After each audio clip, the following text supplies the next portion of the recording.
President Trump unveiled the design of the proposed border wall on Twitter. Take a look at that. But will this important project ever be funded? Joining us now, Freedom Caucus Chairman, Congressman Mark Meadows, Ohio Congressman Jim Jordan.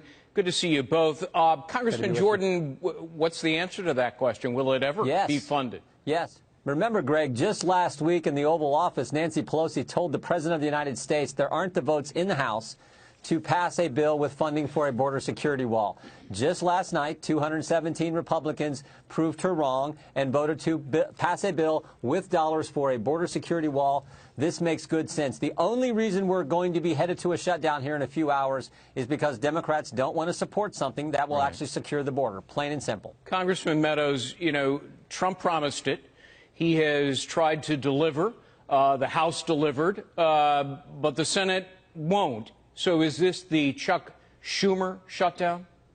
Well, indeed, in just a few hours when it shuts down, the only person standing between really getting a deal and not getting a deal is Chuck Schumer. But I can tell you, you mentioned, you know, Peter Doocy was talking about the vice president. It's his entire team that has been working on Capitol Hill all day. The vice president, Mick Mulvaney, Shahira Knight, Jared Kushner. The president has been on the phone with senators and congressmen throughout the night. His desire is to not shut it down, but it's also to deliver to the American people a secure border, and we've got to do that. He's made a promise. He's committed to that. I believe we'll get it done. But right now, there's not a deal, primarily because of Chuck Schumer. Chuck Schumer and a device that was conjured up as a Senate rule called the filibuster, Congressman Jordan. You know, this is exactly what the framers didn't want. They argued about having it, and they abandoned the idea because they tried it before in the Articles of Confederation, and it led to chaos and dysfunction. You know, over the last decade, hundreds of productive bills have been defeated by this artificial device called a filibuster. Isn't it time to end the filibuster for everything once and for all? Yeah, I think that's where I'm at. That's where the American people are, but that's not our call. It's the Senate's call. But you're right, Greg. It's not in the Constitution. It is a Senate rule. Imagine if they kept the filibuster for Supreme Court nominees. Neil Gorsuch and Brett Kavanaugh wouldn't be on the Supreme Court. So they were able to change the rule for something that important. It seems to me when you're talking about our nation's security, when you're talking about building a border security wall, which was the fundamental promise we all made the voters in 2016, and certainly the promise that the president made and wants to deliver on, seems to me this is of paramount importance where we should actually say, United States Senate, maybe you need to change that so we can get this done. Right. We're going to keep pushing. We're going to get the wall done. The president's committed to it, as Mark said, and his team has been working hard tonight trying to get members to understand how critical this is and actually deliver for our country. So, Congressman Meadows, critics would say, well, wait a minute. Republicans have had control of the House and the Senate for 2 years, and the White House for the better part of 2 years. And yet you have failed to undertake comprehensive immigration reform that would include a border wall. So doesn't the GOP leadership, meaning McConnell and Paul Ryan and others, bear the lion's share of the blame? Well, there's certainly enough blame to go around, and putting something on the president's desk is what Congress should have done. I will say this, though, Greg, is the president actually made a four-pillar option, and it was Chuck Schumer who said no to that option. I mean, he's been more than reasonable. Greg, think about this.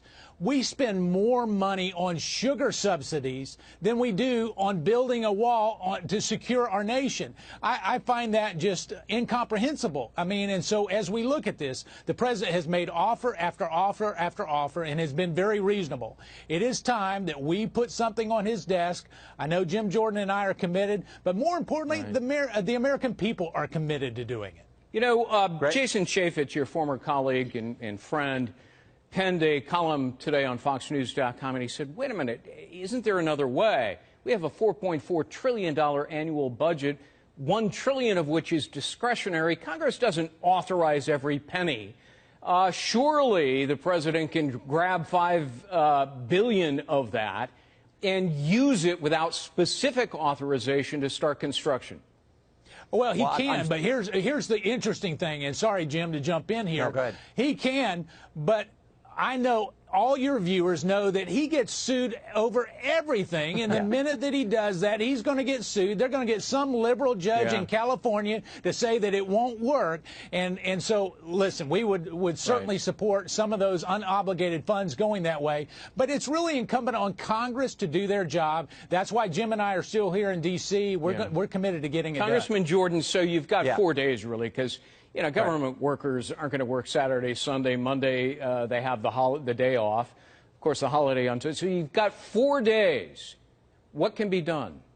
Well, we got to just keep pushing and making the argument. Mark is exactly right. We need to appropriate dollars so this doesn't get tied up in court and we never get the wall. And $1.6 billion is not going to cut it. It's got to be more money than that so we can actually get this done for the American people. The big thing I think we have to get through is Democrats have to be less focused on stopping the president and more focused on helping the country. They're so concerned about stopping President Trump from accomplishing things. Let's just focus on what's good for the country. Everyone knows we'll have a less of a drug problem, less gang violence, less human trafficking problem if we secure the border and build the border security wall. We just got to keep making that case, keep pushing, because we know when it comes down to it, the American people are with us. This is why they put Donald Trump in the White House. We have to deliver. And I think that message will get through, and we're going to get something. Congressman Jim Jordan, Mark Meadows, two important members of Congress, thank you for taking the time to speak with us.